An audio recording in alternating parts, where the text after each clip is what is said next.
तीनों के साथियों ने एक दूसरे के ऊपर हमला करके एक दूसरे को खत्म करना शुरू कर दिया।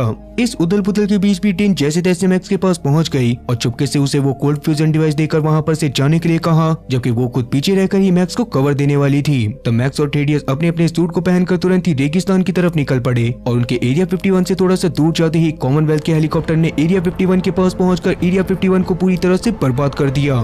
दूसरी तरफ अपने सफर पर चलते चलते लूसी और कूपर अब तक न्यू लास वेगास के बाहर पहुंच चुके थे, जहां जमीन पर उन्हें काफी सारे रोबोट दिखाई पड़े और तभी अचानक वहां पर कुछ गूल पहुंच गए जो उनसे उनका सामान छीनना चाहते थे। तब लूसी, जो अभी भी भंड थी, उसने गुस्से में गूल को ऐसा करने से मना करा, पर जब वो गूल नहीं माने तो लूसी ने बिना एक सेकंड वेस्ट करे अपनी गन निकाली और बिना हिचकिचाहट के उन गूल्स को गोली मारकर खत्म कर दिया। कूपर तो पीछे खड़ा खड़ा ये सब देखते हुए दंग रह गया था और उसे लूसी का ये नया एग्रेसिव अवतार पसंद आ रहा था। इसके बाद रात के समय में वो दोनों फाइनली लॉस वेगास की सड़कों पर थे, जो फिलहाल पूरी तरह से सुनसान थी।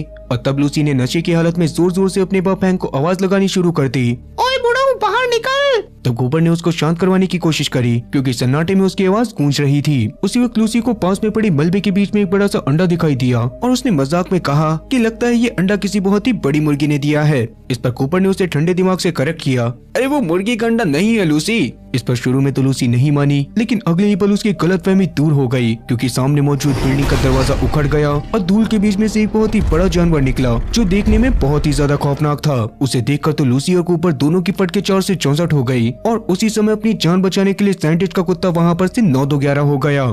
वैसे क्या आपके हिसाब से ड्रग के नशे में लूसी और कूपर अपने आप को इस मौत के मुंह से बचा पाएंगे? और मैक्स, वो तो दुनिया की सबसे खतरनाक ताकत कोल्ड फ्यूजन को लेकर गायब हो चुका है और सिचुएशन के हिसाब से जिस बंदे के पास फिलहाल के लिए कोई प्लान नहीं था, आज उसी के हाथ में पूरी दुनिया की किस्मत है। और रही बात जमीन के नीचे की, तो मेरे हिसाब से वार्ड नंबर 33 तो बिल्कुल भी सेफ नहीं रहा, क्योंकि स्टेफनी की बातों से साफ पता चल रहा था कि अब वहाँ पर डेमोक्रेसी नहीं बल्कि डिक्टेटरशिप चलेगी।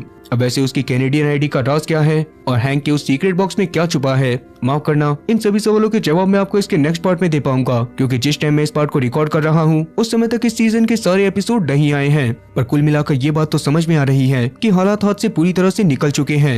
एक तरफ मौत, दूसरी तरफ तबाही और तीसरी तरफ धोखा।